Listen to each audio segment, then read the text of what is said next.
یہ جو پریشر ہے جو یہ بلڈ کرنا چاہ رہے ہیں پاکستان تحریک انصاف، آپ شعیب شاہین صاحب کو سن رہے ہیں، یہ جو پریشر بلڈ کرنا چاہ رہے ہیں، ابھی مولانا فضل الرحمان سے بات چیت کی خبریں آ رہی ہیں کہ اسد قیصر صاحب نے ان سے بات چیت کی ہے، ان کے ساتھ مل کے آنا چاہ رہے ہیں، یہ پریشر فیل کر رہے ہیں آپ؟ بسم اللہ الرحمن الرحیم۔ سب سے پہلے تو شعیب شاہین صاحب جب اپنے احساسات اس ریسنٹ الیکشن کے بارے میں بیان کر رہے تھے تو مجھے لگ رہا تھا کہ وہ ڈسکا کے الیکشن کی بات کر رہے ہیں یا شاید وہ 2018 کے الیکشن کی بات کر رہے ہیں جب ہمارے بھی اسی طرح کے احساسات تھے، اور اس وقت جو انہوں نے ہمیں رستہ فراہم کیا تھا وہ عدالتوں کا تھا، الیکشن ٹریبیونل کا تھا، اور انہوں نے ایک کمیٹی بنا دی تھی الیکشن کے حوالے سے پارلیمنٹ کے اندر، اور اس کمیٹی کو پھر انہوں نے چلایا نہیں تھا۔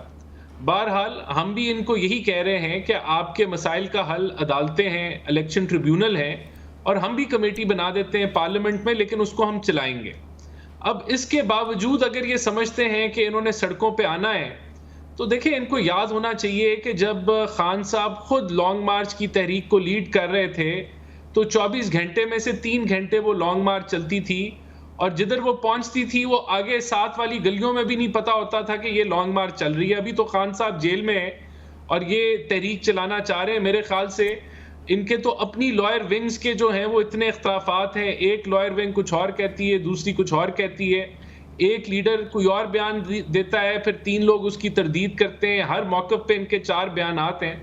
تو اس طرح کے ماحول میں انہوں نے کیا چیلنج فیس کرنا ہے؟ ہم تو ان کو کہہ رہے ہیں کہ ہم آپ کے ساتھ پارلیمنٹ میں انگیج کرنے کے لیے تیار ہیں، پارلیمنٹ میں اس کو چلنے دیں، وہاں جو ہے وہ بات چیت ہوگی۔ باقی دیکھیں ان کے جتنے موقف ہیں وہ ہمارے سے تو ریلیٹڈ ہی نہیں ہے، وہ تو عدالتوں سے ریلیٹڈ ہے یا الیکشن ٹریبیونل سے ریلیٹڈ ہے۔ باقی جو آپ کا سوال ہے کہ اگر یہ کچھ 6 جماعتیں یا مولانا صاحب اس کے اندر مل جاتے ہیں تو پھر کیا ہوگا؟ دیکھیں ہم سب کو انگیج کرنے کے لیے تیار ہیں، مولانا صاحب کو بھی، اور بات یہ ہے کہ ابھی تو بالکل یہ کہہ رہے ہیں کہ مل کے چلیں گے، لیکن میرے خیال یہ مل کے چل سکیں گے؟ یہ خود اپنی جماعت کو سمیٹ لیں تو بڑی بات ہے۔ یہ ضرور ہے، میں ایک چیز یہ ضرور ایڈ کروں گا کہ ان کی جماعت کے اندر تو ٹھیک ہے بہت سارے مسائل ہوئے ہیں۔ جی ایک چیز میں ایڈ یہ ضرور کرنا چاہوں گا کہ ان کی پرائیورٹی یہ ہے کہ ڈالر جو ہے، روپیہ مستحکم ہو گیا ہے، ان کو یہ نظر آ رہا ہے کہ سٹاک مارکیٹ جو ہے وہ ہائیسٹ پوائنٹ جو ہے وہ اچیو کر چکی ہے، آگے بڑھ رہی ہے، ملک میں سٹیبلٹی آ رہی ہے، سعودی انویسٹمنٹ آ رہی ہے، تو یہ ان کی ضرور پرائیورٹی ہے کہ یہ ہونے نہیں، ہم نے اس ملک میں پولیٹیکل سٹیبلٹی آنے نہیں دینی۔ احسان صاحب ایک نکتہ ہے آپ کے لیے، آپ نے چونکہ کہا ہے کہ 2018 میں آپ کو تکلیف پہنچی ہے، 2024 میں پی ٹی آئی کو، پھر آپ نے کہا کہ یہ اپنی پارٹی میں بیانات بدل رہے ہیں، ہو تو آپ کی پارٹی میں بھی یہ رہا ہے، تو چونکہ آپ دونوں کی سیاسی جو درد اور تکلیف ہے ایک ہی ہے، پی ٹی آئی اور پی ایم ایل این کی اس وقت، تو آپ لوگ ہاتھ کیوں نہیں ملا لیتے؟ نہیں دیکھیں میں نے تو کہا تھا کہ جو یہ موقف بیان کر رہے ہیں اس الیکشن میں، اسی سے ملتا جلتا موقف ہمارا 2018 میں تھا، اور جو رستہ انہوں نے دکھایا ہم تو ان کو کہہ رہے ہیں ہم پارلیمنٹ کے اندر معاملات ان کے سنیں گے۔ دیکھیں ہاتھ اصل میں ہم تو ملانے کے لیے تب بھی تیار تھے جب یہ ہم کہتے تھے کہ ان کا مینڈیٹ جعلی ہے، ہم تو کہتے تھے کہ آئیں مساک معیشت کریں، یہ رد کر دیتے تھے، ہم تو کرونا کی میٹنگز میں بھی بیٹھتے تھے، یہ اٹھ کے چلے جاتے تھے، ہم تو سیکیورٹی